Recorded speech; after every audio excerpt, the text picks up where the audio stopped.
Let me get this straight, you hire Andrew Kevin Walker, the writer of Se7en. You have a masked serial killer, a revenge-driven cop, a greedy Midwest setting, an R rating, and somehow you make one of the most critically destroyed horror films of the year. Psycho Killer is sitting at 0% on Rotten Tomatoes. That's not divisive, that's a collapse. On paper this premise works. A Kansas police officer hunts down the masked serial killer who murdered her husband. That's clean, that's focused, that's intimate. This isn't a multiverse disaster, it's not IP sludge, it's not nostalgia bait, it's a straight up revenge thriller. And that's why this failure hits harder, because it didn't fail from overreach, it failed from emptiness. Critics are not saying this movie is offensive, they're not calling it outrageous, they're not even calling it shocking, they're calling it flat, superficial, uninspired, and nothing burger. That's worse. Horror can survive controversy,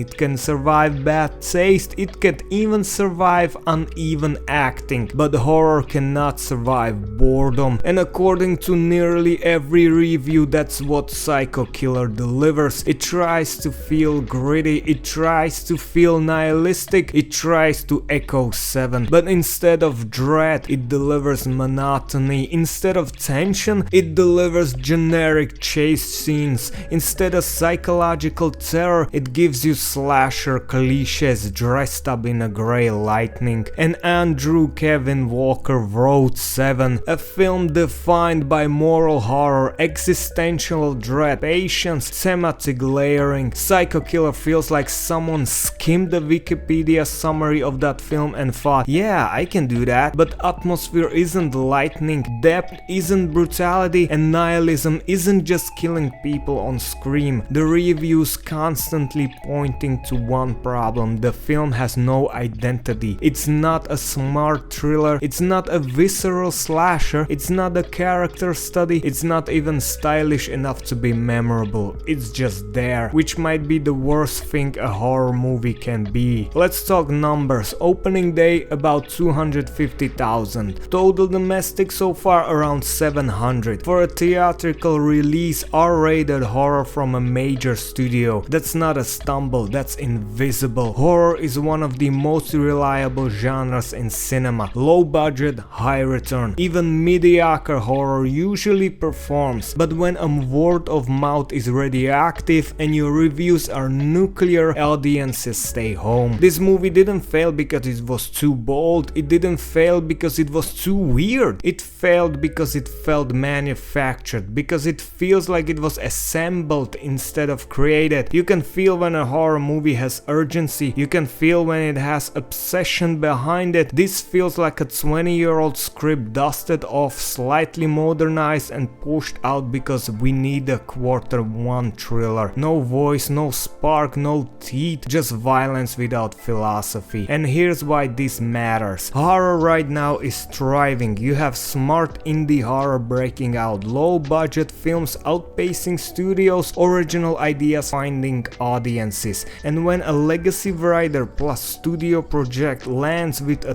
thought, it exposes something uncomfortable. Budget and pedigree don't guarantee impact. Audiences aren't impressed by resumes, they want execution, and Psycho Killer simply doesn't execute. 0% Rotten Tomatoes score is rare. It doesn't mean a film is automatically worthless, but when critics, audiences, and box office all align in disappointment, that's not conspiracy, that's not bias, that's consensus. Psycho Killer had everything it needed to succeed and somehow delivered nothing memorable. Not shocking, not terrifying, not even offensively bad, just hollow. And in a horror, hollow is fatal.